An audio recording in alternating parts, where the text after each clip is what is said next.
इस तरह का जब वाक़या हो, जब 5 घंटे में आपने अच्छी खासी तबीयत फ्रेश कर दी हो। मैं तो अभी थोड़ी देर पहले एयर वाइस मार्शल साहब से कह रहा था, लगता था ये ऑपरेशन सिंदूर भी हमारा ही है, ये हमने नाम रखना चाहिए था।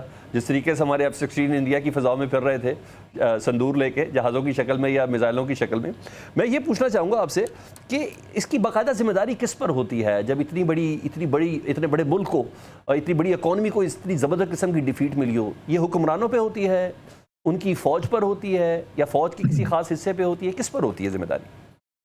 देखिए, बात यह है कि इसके ऊपर तो अभी बहुत कुछ लिखा जाएगा और सारे हकायक सामने आ जाएंगे। जिस तरह माजी में जंगों के हकायक उसके बाद सामने आते हैं मिलिट्री कॉन्फ्लिक्ट के, इसके भी सारे आते जाएंगे। जिन चीज़ों पे इबहम था 6-7 की रात को, 7-8 की रात को, आज के उनके बारे में कोई इबहम है कि जहाज गिरे या नहीं गिरे, तो ये इबहम सारे दूर हो जाएंगे। अच्छा, देखा, लीडरशिप के लिए तो जो टॉप लीडर है, जिम्मेदारी तो उसकी होती है हमेशा से। मुझे मेरे इंडिया के मिलिट्री लीडर्स को मिलने का इत्तेफाक भी हुआ है, इंडिया में जाके भी, इंडिया से बाहर भी। तो मैं तो उनको मैं कहूँगा कि प्रोफेशनल है वो, कॉम्पिटेंट लोग हैं वो। और मुझे मेरी एक गट फीलिंग है कि उन्होंने ज़रूर, अभी रिपोर्ट्स इसकी आनी शुरू हो गई हैं, उन्होंने ज़रूर कहा होगा, एक दो को सैक भी किया उन्होंने, कि भाई ये ना करें, अभी ये टाइम नहीं है करने का, हम रेडी नहीं है इसके लिए। लेकिन मैं कल भी एक चैनल पे ये बात कर रहा था कि ये पाकिस्तानी का ओपिनियन नहीं है, पूरी दुनिया को ये पता है कि वहाँ इख्तलाफ राय की अभी कोई गुंजाइश नहीं रही। खास तौर पे ये तीसरी दफा जब टेक ओवर किया उन्होंने, उसके बाद तो कोई इख्तलाफ राय इन 4 लोगों के साथ कर नहीं सकता। तो मैं पहले रिस्पॉन्सिबिलिटी हमने क्या ठहरानी है वो इंडिया वालों के, वो खुद ठहराएंगे, और आने वाले वक्तों में हमें पता चल जाएगा कि वो चारों पे ठहराएंगे, खास तौर पे जो टॉप लीडर हैं। ठीक है, ठीक है। अच्छा, मुझे आपसे कुछ और सवाल भी करने हैं रिगार्डिंग DGI-SPR साहब का। एक बड़ा मामला है, कल 5:03 के बाद सीज़फायर हुआ है, DGI-SPR नहीं आया और अब से थोड़ी देर बाद आना है उन्होंने। उनकी देरी क्यों है? इसके अलावा वो जो 1-2 पायलट से मुतल्लिक है, वो कितना बड़ा निशान? मैंने सारी चीज़ें बात करी, लेकिन मैं आपकी मौजूदगी में एक छोटा सवाल और कर लूँ, फिर हम एक ब्रेक की तरफ बढ़ेंगे।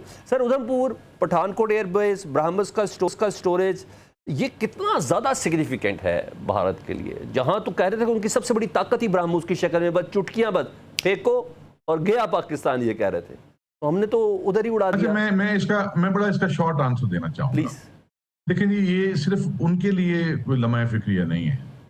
ये जिन जिन लोगों ने ये वेपन सिस्टम दुनिया में एक्वायर किए हुए हैं, उन सब के लिए लम्हा फिक्रिया। अच्छा। और ये जो कमाल किया है पाकिस्तान ने, इसको एज अ केस स्टडी भी सारे मिलिट्री इंस्टीट्यूशंस में, सारे मिलिट्री थिंक टैंक्स में पढ़ा जाना है। और जिन जिन्होंने एक लाइन अप हुए हैं इन चीजों को खरीदने के लिए, उन्होंने भी अभी पीछे हट के सोचना कि यार ये लें या ना लें। अच्छा, ये बातें तो चलती रहेंगी अभी आने वाले दिनों में ज्यादा। अभी चाहिए क्या, मेरे ख्याल में पहली बात तो ये कि हम जितना इस पे अल्लाह का शुक्र करना चाहें और जितना भी सेलिब्रेट करना चाहें, बहुत बड़ी अचीवमेंट हमें करना चाहिए। लेकिन इंडिया के लोगों को भी और पाकिस्तान के लोगों को भी हर सतह पे ऊपर, सोसाइटी की हर सतह के ऊपर एक पॉज लेना चाहिए, कूल डाउन होना चाहिए, और ये सोचना चाहिए कि हमने आगे कैसे करना है। देखें जी, ये आमतौर पे हम सब लोग लीडरशिप पे रख देते हैं हर चीज। मोदी ने ये फैसला क्यों किया है? लोगों की वजह से। अपना ट्रैप था उनका बिछाया हुआ, कि खुद उन्होंने लोगों को इतना चार्ज कर दिया था अगेंस्ट पाकिस्तान कि उनके पास कोई और ऑप्शन ही नहीं थी मिलिट्री को यूज करने के अलावा। इतना प्रेशर था उनके ऊपर पहलगाम के बाद। ठीक। तो लोग रिस्पॉन्सिबल हैं जिन्होंने उनकी, ये मैं दोबारा कहता हूं कि चार्ज उन्होंने खुद किया हुआ था, अपनी ऑप्शन क्लोज अपनी पॉलिसी की वजह से खुद की हुई थी, लेकिन लोगों ने ही प्रेशर डाला।